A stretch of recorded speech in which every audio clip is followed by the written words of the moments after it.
मी Deepak Khillare, psychologist आणि आपला मित्र. काही लोकांना, विशेषतः प्रीडॉमिनंटली ओव्हरथिंकर असलेल्या व्यक्तींना झोपताना बॅकग्राऊंडला काहीतरी आवाज सुरू असावा लागतो.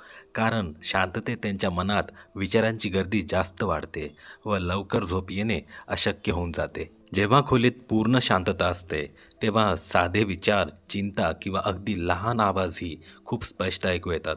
त्यामुळे डोकं शांत बसण्याऐवजी जास्त विचार करायला लागतं. खोलीत सुरू असलेला पंखा, बाहेर पडणारा पाऊस किंवा टीव्हीचा हळू आवाज, फोनवर सुरू ठेवलेला एखादा ऑडिओ किंवा एखादं प्रवचन एका मेंटल ब्लँकेटसारखं काम करतं. ते आवाज मेंदूला एक प्रकारचा विरंगुळा देतात, जेणेकरून तुम्ही विचार न करता शांत होऊन आरामात झोपू शकाल. झोपेसंदर्भातल्या अशा वर्तनामागे काही प्रमुख कारणं आहेत, जसं की अतिविचार करणारं मन.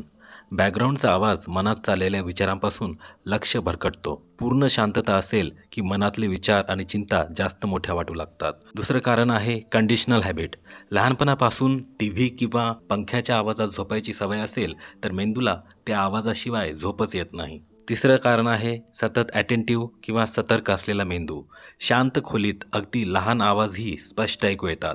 त्यामुळे मेंदू अलर्ट राहतो आणि विनाकारण विचार करू लागतो. चौथं कारण आहे बारीक आवाजांचा त्रास. आजूबाजूच्या किरकोळ आवाजांनी ज्यांची झोप मोडते त्यांच्यासाठी सलग सुरू असलेला आवाज एकसारखं वातावरण तयार करतो. लक्षात असू द्या, हे वर्तन ही कोणती कमजोरी नाही, तर तुमच्या नर्वस सिस्टीमने तुमच्या शरीराला व मनाला शांत करण्यासाठी शिकवलेली एक टेक्निक आहे.